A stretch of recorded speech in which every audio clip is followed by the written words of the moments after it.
नमस्कार। इस समय गर्मी बहुत ज़्यादा हो गई है और इस टाइम में अपनी बॉडी से हीट को निकालने के लिए हमारी जो ब्रीदिंग एक्सरसाइजेज हैं ये बहुत ही ज़्यादा बेनिफिशियल है।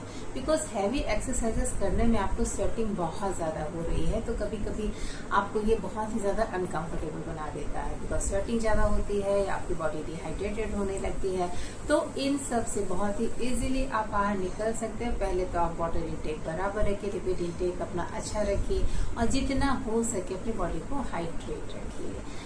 उसके लिए कुछ स्पेशल फूड्स हैं जो इस समय आ रहे हैं। वैसे तो नेचर ने ऐसा बनाया है कि हमें जब जिस चीज़ की रिक्वायरमेंट होती है वैसे ही वेजिटेबल्स, वैसे ही फ्रूट्स हमें अवेलेबल हो जाते हैं। तो समर सीजन में हमारे वाटरमेलन, मस्कमेलन, कुकुम्बर और जितने भी वाटर कंटेंट रिच फ्रूट हैं वो हमें लेना बहुत ही अच्छा होता है। और मैंगो का भी सीजन है, तो मैंगो तो फेवरेट होता है मोस्ट ऑफ द पीपल का। लेकिन जिन्हें डायबिटीज़ है वो थोड़ा सा संभाल के खाएं, लेकिन खाएं, बिल्कुल इसे छोड़े नहीं सकते। और सब फ्रूट्स के साथ इसे थोड़ा सा इंक्लूड करके खाएं। जैसे कुकुम्बर के साथ आप मैंगो ले सकते हैं। आप जितना शुगर लेंगे आपका कुकुम्बर मैनेज कर देगा और आपकी बॉडी को हाइड्रेट करेगा, तो उससे आपको कोई नुकसान नहीं होगा। और वाटरमेलन ले रहे हैं, मस्कमेलन ले रहे हैं। अगर आपको डायबिटीज़ है तो उसे 100 ग्राम ही लीजिए एक बार में पूरा एक तरबूज आपको नहीं खाना है। और कोशिश करें कि जब उसे बाहर से आप लाएं यानी गर्मी से लेके आए तो उसको नॉर्मल टेम्परेचर पे लाएं। तो फ्रिज में रख के आप लेके आ सकते हैं, लेकिन कोशिश करें उसे ठंडे पानी में डाल के रखें, जैसे कि पुराने ज़माने में हमारे यहाँ होता था। तो उससे उसकी जो कूलिंग होती है वो नेचुरली होती है, वो आपको बहुत ही ज़्यादा आपकी हेल्थ के लिए अच्छा होता है। ये समझ लीजिए। क्योंकि फ्रिज में ठंडा करके खाते हैं तो कहीं ना कहीं वो कूलिंग जाता है, यानी कि हमारी बॉडी टेम्परेचर से कम टेम्परेचर हम लेके जाएंगे अपनी बॉडी में, तो हमारी बॉडी को फिर से एडजस्टमेंट्स करने होते हैं। तो बॉडी कहते हैं ना, ठंडी गर्म स्थिति जब होती है, यानी कि कभी ठंडा कभी गर्म, तो उसमें हमारे थ्रोट पे भी इफेक्ट होता है और हमारी हेल्थ पे भी इफेक्ट होता है, हमारा डाइजेशन भी इफेक्ट होता है। तो जितना हो सके नॉर्मल टेम्परेचर पे रख के ही चीज़ों को ले। अब आप बोलेंगे आइसक्रीम तो हम नहीं ले सकते हैं, तो पूरी नहीं, थोड़ा बहुत तो मैनेज कर सकते हैं आप। तो चलिए, ये हो गए हमारे फूड की बात कि समर सीजन में हम क्या क्या ले सकते हैं। ठीक है, तो परेशान होने की ज़रूरत नहीं है। ये हमारे फ्रूट्स हैं। और वेजिटेबल जितना हो सके हरी सब्जियाँ लीजिए। जितने भी वेजिटेबल्स इस समय मार्केट में अवेलेबल हैं वो लीजिए, यानी कि वेजिटेबल, फ्रूट्स और हाइड्रेशन, इसका पूरा ध्यान रखें। ठीक है, इस टाइम में गर्मी ज़्यादा है तो बहुत ज़्यादा आप पका हुआ खाना कम से कम खाएं और हल्का खाना खाएं। ठीक है, यानी कि 1 से 2 टाइम का मील ही आप लें तो आपके लिए बेस्ट होगा। और रात के टाइम अगर आप अपना मील स्किप कर सकते हैं, आपका डिनर है तो आप जल्दी फिनिश करिए, लेट नाइट डिनर नहीं कीजिए। और ऐसा अगर आप करते हैं तो कोशिश करिए कि आपके सोने का टाइम आपके खाने से 2 से 3 घंटे का बाद हो, और खाने के बाद थोड़ा सा नॉर्मल वॉक पे आप जाएंगे तो और भी अच्छा होगा आपके डाइजेशन के लिए। ठीक है, तो चलिए अब कुछ ब्रीदिंग एक्सरसाइजेस मैं बताने वाली थी कि फ्री में, यानी कि उससे आपको कुछ चार्ज नहीं लगेगा।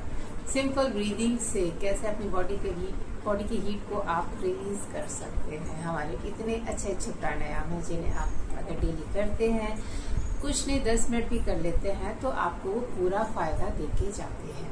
तो चलिए, सबसे पहले हमने बात की थी हमारे चंद्रभेदी प्राणायाम की। चंद्रभेदी प्राणायाम हमारी बॉडी में कूलिंग इफेक्ट डालेगा। गर्मी बहुत है तो ये इस समय के लिए बहुत ही बेस्ट रहता है। उसके लिए हमें क्या करना होता है, हमें लेफ्ट नॉस्ट्रिल से इनहेल करना होता है, राइट से एक्सहेल करना होता है। लेफ्ट से इनहेल, राइट से एक्सहेल, यही सीक्वेंस हमें फॉलो करना है 1 से 2 मिनट तक का। तो चलिए मैं एक बार करके दिखाती हूँ। Left nostril inhale, left nostril को क्लोज कर लेंगे, राइट से एक्सहेल, स्लोली स्लोली इनहेल और स्लोली स्लोली एक्सहेल। इनहेल,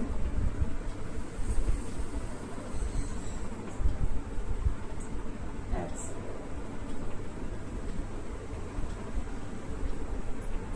ठीक है, 1 से 2 मिनट आप ये करें। और उसके बाद हमारा आता है डीप ब्रीदिंग। वो आपको करना ही है। कुछ भी स्टार्ट करने के पहले एक लंबी गहरी सांस पूरे बॉडी की जितनी हीट है वो निकाल के बाहर कर देगा, यानी कि जितनी हीट आपको रिक्वायर्ड है बस उतना ही बॉडी में रहेगा। इनहेल,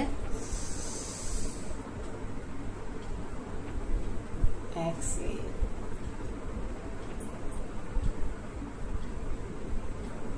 सांसों पे ध्यान देना है, बिकॉज सांसों पे ध्यान अगर आप नहीं देंगे तो कोशिश करिए कि आपका इनहेलेशन एटलीस्ट 5 सेकेंड का हो और एक्सहेलेशन 5 से ज़्यादा का हो। यानी अगर 6, 7, 8, 9, 10 सेकेंड का करते हैं, यानी 10 सेकेंड का करते हैं तो बेस्ट है। यानी जितने का इनहेल हमारा होता है, जितने सेकेंड का, उसका जस्ट डबल करके अगर आप एक्सहेल करते हो तो ये और भी ज़्यादा हेल्पफुल होता है आपकी ओवरऑल हेल्थ के लिए।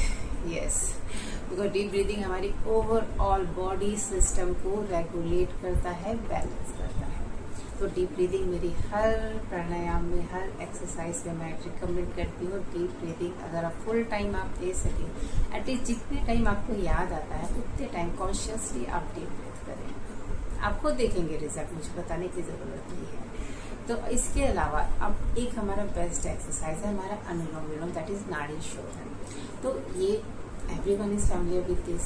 तो हर किसी को पता है कि अनुलोम विलोम हमें कैसे करना है। हम लेफ्ट से इनहेल करते हैं, राइट से एक्सहेल करते हैं। ये एक सिंपल प्रोसीजर है, लेकिन उस टाइम में एक छोटी सी बारीकी वाली बात ये है कि जिस टाइम आप अनुलोम विलोम करना स्टार्ट करें, उस टाइम में आप देखें कि आपके कौन से नॉस्ट्रिल से एयर ज़्यादा पास हो रही है। जैसे मैं चेक करती हूँ,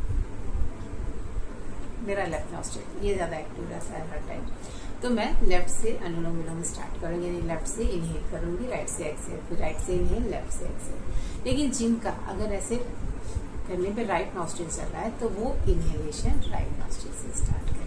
इसके पीछे भी लॉजिक है, लेकिन अभी बस आप इतना समझ लीजिए। मोस्टली क्या होता है, लोगों का लेफ्ट नॉस्ट्रिल एक्टिव रहता है, इसलिए वो लेफ्ट नॉस्ट्रिल से ही अनुलोम विलोम करना स्टार्ट करते हैं। मेन ये रीजन होता है। बट लेकिन अगर आपका राइट नॉस्ट्रिल एक्टिव, यानी कि आपका सूर्य नाड़ी एक्टिव है, तो आप उस तरफ से स्टार्ट कर सकते हैं। सिंपल प्रोसीजर है। इनहेल करेंगे, एटलीस्ट 5 सेकेंड का इनहेल, 10 सेकेंड का एक्सहेल, और बीच में एटलीस्ट 2 से 3 मिनट का आप रिटेंशन देंगे, यानी कि सांस को रोक के रखेंगे, जिसे हम कुंभक कहते हैं। इनहेल, फिंगर की पोजीशन,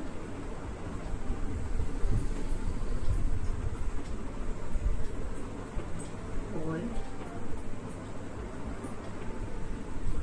एक्सहेल।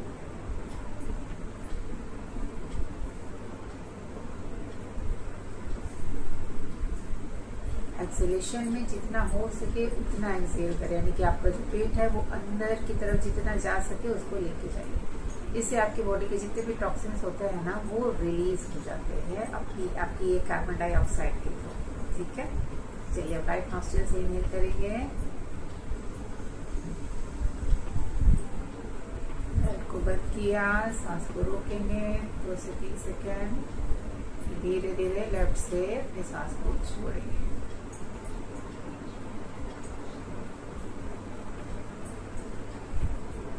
छोड़ते समय सांसों पे कंट्रोल रखना जरूरी होता है, ताकि वो धीरे धीरे निकले, ताकि स्लोली आपकी बॉडी की जितनी भी हीट है वो रिलीज होती चली जाए। अगर आपको हेडेक हो रहा है, यानी गर्मी से हेडेक भी बहुत होने लगता है, तो उस टाइम में अनुलोम विलोम अगर आप करते हैं तो आप खुद देखेंगे कि रिजल्ट आपको कितनी जल्दी मिलता है। धीरे धीरे आपका वो दर्द रिड्यूस होना स्टार्ट हो जाता है, बिकॉज ये हमारी बॉडी के इन्फ्लेमेशन को भी रिड्यूस करता है। तो किसी भी तरीके का इन्फ्लेमेशन है, कोई हीट बढ़ी हुई है, या फिर आपको कोई प्रॉब्लम चल रही है, कोई बीमारी है किसी भी तरीके की, तो अनुलोम विलोम पूरे तरीके से उस पर कारगर होता है। Okay, got it. और एक हमारा बहुत ही अच्छा प्राणायाम है हमारा भ्रामर, जो हमारे मन को शांत करता है, हमारे हार्मोनल सिस्टम को बैलेंस करता है। तो हम उसे बिल्कुल नहीं भूलेंगे। उसे करने के 2-3 तरीके हैं। मैंने भ्रामरी प्राणायाम का वीडियो बनाया है, उसमें मैंने सारे तरीके आपको बताए हैं। तो चलिए मैं एक सिंपल तरीका आपको बताती हूँ। फर्स्ट आप ध्यान मुद्रा में बैठ के आंखों को बंद किया, लंबी गहरी सांस भरी और गले से हमिंग साउंड करते हुए अपनी सांस को छोड़िए।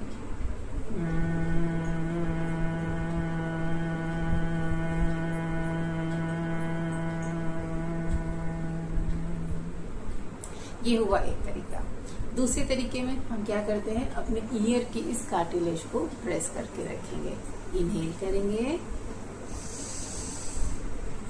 फिर अपने गले से हमिंग साउंड करते हुए सांस को छोड़ेंगे।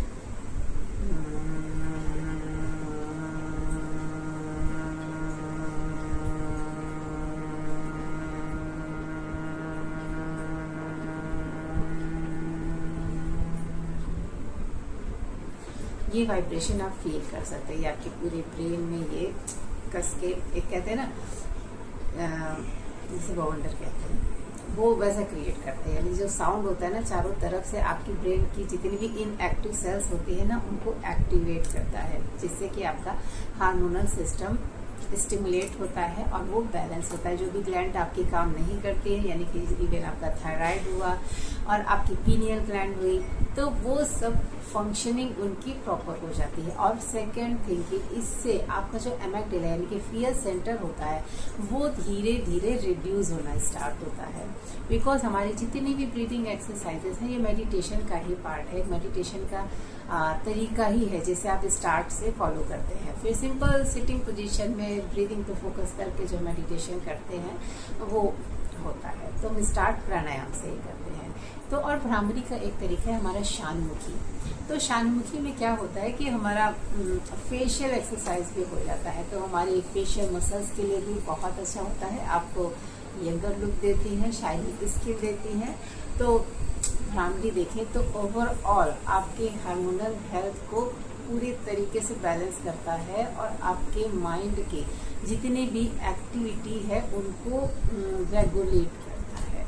यानी कि जो इरेशनल थॉट्स आते हैं, कुछ नेगेटिव थॉट्स आते हैं, तो उनको भी रेगुलेट करने में ये हेल्प करता है। बिकॉज हमारे ब्रीदिंग की जितनी भी एक्सरसाइजेस हैं, देखा जाए तो वो हमारे ब्रेन यानी कि हमारे माइंड को पूरे तरीके से बैलेंस करने में हेल्प करता है। इसीलिए हमारा जो सांस का विज्ञान है, ठीक है, उससे अगर आप पढ़ते हैं तो बहुत अच्छा है। मैं भी पढ़ने वाली हूँ बुक मंगा के, तो आप भी देखिए, उससे आपको काफ़ी नॉलेज मिलेगा। अगर आपको रीडिंग का शौक है तो आप ज़रूर पढ़िए, ठीक है। तो चलिए, ब्रीदिंग की आप इतनी एक्सरसाइजेस ट्राई कीजिए। यानी कि फर्स्ट आप करेंगे चंद्रभेदी, सेकेंड आप करेंगे अनुलोम विलोम, डीप ब्रीदिंग इंक्लूडेड है, यानी कि थर्ड हो गया आपका डीप ब्रीदिंग, और फोर्थ में आप करेंगे भ्रामरी, ठीक है। ये 4 प्राणायाम आप डेली करें अगर हो सके। अगर आपको ब्लड प्रेशर का इश्यू नहीं है, किसी तरीके की कोई प्रॉब्लम नहीं है, तो थोड़ी देर का कपालभाति इंक्लूड करिए अनुलोम विलोम के पहले, ठीक है। रीजन आपको पता है, बिकॉज कपालभाति होता है हमारे सूर्य नाड़ी को एक्टिव करता है, और ऑलरेडी गर्मी में हमारी सूर्य नाड़ी एक्टिव होती है, लेकिन थोड़ी देर का करना जरूरी होता है, बिकॉज हमारे डाइजेशन के लिए बहुत ही ज्यादा बेनिफिशियल होता है। वैसे तो अनुलोम विलोम आपके तीनों दोषों को बैलेंस करता है, वात पित्त कफ, तो इससे आपका डाइजेशन भी इम्प्रूव होता है। तो अगर कुछ भी नहीं कर सकते हैं तो अनुलोम विलोम करिए, डीप ब्रीदिंग करिए, अनुलोम विलोम करिए, भ्रामरी करिए। ये 3 भी करेंगे तो भी आपको इसका बेनिफिट मिलेगा, और इस गर्मी से आपको बहुत ज़्यादा आराम मिलेगा। हो सके तो नीचे के बीच में जाइए, आसपास कोई गार्डन है तो वहाँ जाके करिए। अगर आपके घर में बना रखा है अपनी बालकनी में गार्डन, तो वहाँ बैठ के ब्रीदिंग एक्सरसाइजेस करिए। अदरवाइज अपनी सोसाइटी के गार्डन में जाके भी ब्रीदिंग एक्सरसाइजेस कर सकते हैं। आज मैंने मॉर्निंग में वही की है, बट अभी वीडियो शूट करना था तो मुझे घर आना, तो मैं अपना लेके नहीं गई थी ना कैमरा, इसलिए। तो चलिए, ये ब्रीदिंग एक्सरसाइज ट्राई कीजिए, अपने आप को हाइड्रेटेड रखिए, और जितने भी हाइड्रेशन से रिलेटेड आपके फ्रूट्स और फूड हैं, वेजिटेबल्स, वो सब आप लीजिए। आप खुद देखेंगे आपको कितना रिलीफ मिलेगा इस चिलचिलाती हुई गर्मी से, ठीक है। और हो सके तो बहुत ज़्यादा धूप में मत निकलिए, ज़रूरत है तभी निकलिए, और अपना पूरा प्रोटेक्शन रखिए, पूरा ध्यान रखिए। तो इस गर्मी में अपने आप को सुरक्षित रखिए, अपने आप को स्वस्थ रखिए, डिहाइड्रेशन से अपनी बॉडी को बचाइए, ठीक है। हाइड्रेटेड रखिए पूरी तरीके से। कहीं जाए तो पानी ले जाना बिल्कुल मत भूलें, और भी कोई प्रॉब्लम अगर आती है तो आप मुझसे कनेक्ट कर सकते हैं, ठीक है। मेरा नंबर स्क्रीन पे है, जिस पे आप मैसेज करके आप मुझसे कंसल्टेशन ले सकते हैं। अगर किसी भी तरीके की डाइट से रिलेटेड एक्सरसाइज या फिर कोई भी प्रॉब्लम अगर आपको आ रही है, आप डिस्क्रिप्शन में देख लेंगे, तो वो सारी problem now I can solve. तो अपने आप को हेल्दी रखिए, खुश रखिए, इस समर सीजन को एंजॉय करिए, इसे अपने ऊपर हावी मत होने दीजिए, ठीक है। तो इस समर सीजन में भी अपने आप को बैलेंस रखिए। Thank you.